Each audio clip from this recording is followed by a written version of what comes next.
कविता में पूछे गए सवालात के जवाबात समझेंगे और लिखेंगे। प्रश्न क्रमांक 1, 1-2 वाक्यात उत्तरे लिहा। इसका मतलब हुआ 1-2 जुमलों में जवाबात लिखो। इसमें सवाल अ, कविला जरा आनी ढग का बनावे से वाटते। इसका उर्दू में मतलब हुआ शायर को ऐसा क्यों लगता है कि वो झरना और बादल बने। उत्तर, झरा होऊन वाट सरूंची तहान भागवण्यासाठी आणि ढग होऊन जलधारांची वृष्टी करण्यासाठी कवीला झरा आणि ढग बनावेसे वाटते।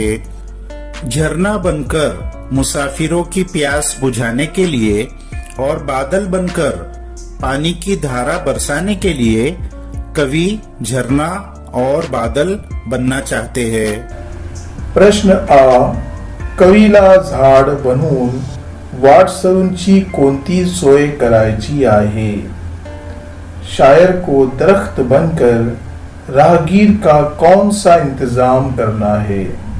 उत्तर, कवीला झाड बनवून सदैव शीतल छाया करून वाट सरूंची सोय करायची आहे। कवि को झाड़ बनकर सदा शीतल छाया यानी ठंडी छाव देकर मुसाफिरों को सहूलत करना है। प्रश्न ई, गाई गुरांना पुष्ट करण्यासाठी कवी कोण बनणार आहे। इसका मतलब हुआ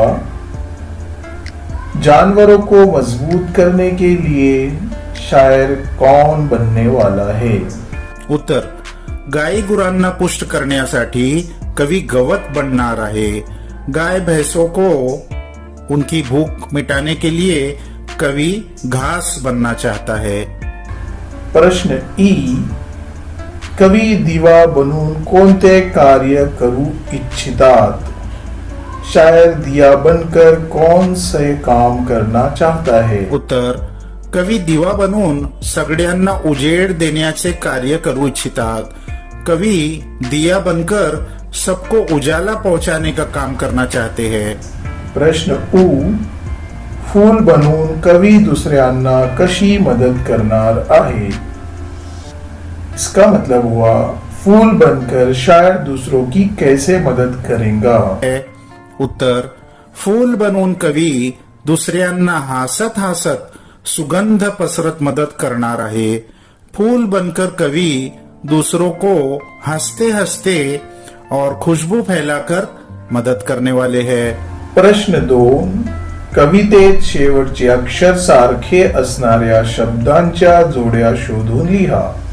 इसका मतलब ऐसे हुआ नज़म के अंदर आखिर के हुर्फ एक जैसे रखने वाले लफ्ज की जोड़ियां लगाइए, यानी सिंपली आपको राइमिंग वर्ड्स लिखना है। तो पहला वाट सरूंची जलधारांची, दूसरा होऊनी धरुनी, तीसरा द्यावी करावी, चौथा गाई गुरांना सकलांना और पाचवा तरुवेलींवर अंतर। प्रश्न क्रमांक 3, कंसात दिलेल्या शब्दांपैकी 2-2 समानार्थी शब्द यादीतून शोधून लिहा। कंसात यानी ब्रैकेट में दिए हुए लफ्जों में से 2-2 समानार्थी यानी हम मानी अल्फाज लिस्ट में से तलाश करके लिखो। तो पहला है मेघ। मेघ के 2 समानार्थी शब्द है घन और ढग। दूसरा है वृष्टि। वृष्टि का समानार्थी शब्द है वर्षा और पाउस बारिश। तीसरा है वाट सरू यानी मुसाफिर। उसके लिए क्या 2 समानार्थी शब्द आए हैं पथिक और पांथस्थ। उसके बाद है फूल। फूल के लिए समानार्थी शब्द आए हैं पुष्प और सुमन। और लास्ट में है वृक्ष। वृक्ष के लिए समानार्थी शब्द है तरु। प्रश्न क्रमांक 4, कवीला कोण कोण बनावेसे वाटते आणि काय काय करावेसे वाटते ते अ व ब गटात दिले आहे, त्यांच्या जोड्या लावा। इसका मतलब हुआ शायर कौन कौन बनना चाहता है और क्या क्या करना चाहता है वो कॉलम अ और कॉलम ब में दिया हुआ है। उनकी मुनासिब जोड़ियां लगाइए। तो अगट में पहला झरा, तो झरा होकर कवि को क्या करना है? तहान भागवावी, प्यास बुझाना है लोगों की। दूसरा है मेघ, बादल, बादल बन के क्या करना है? पाउस पाड़ावा, बारिश गिराना है। तीसरा है तरु यानी झाड़, झाड़ बन के क्या करना है? फड़े व सावली द्यावी, फल और छाया देना चाहते हैं। उसके बाद है गवत, घास, घास बन के क्या करना चाहते हैं? गाय गुरांना चारा द्यावा, गाय भैंसों को चारा देना चाहते हैं। पांचवा है दिवा, दिया, दिया बनकर क्या करना चाहते हैं? सगळ्यांना प्रकाश द्यावा, सबको रोशनी देना चाहते हैं। और लास्ट है फूल, फूल बन के क्या करना चाहते हैं? सगळ्यांना सुगंध द्यावा, सबको खुशबू देना चाहते हैं। प्रश्न 5, परोपकारी गोष्टी, वस्तू आणि व्यक्ति यांचे वर्गीकरण करा व लिहा। अब ब्रैकेट में कुछ वर्ड्स दिए हैं, नीचे 2 कॉलम है। परोपकारी गोष्टी, वस्तु यानी दूसरों पे एहसान करने की चीजें, और परोपकारी व्यक्ति दूसरों पे एहसान करने वाले लोग। तो इसको हमको कॉलम में भरना है।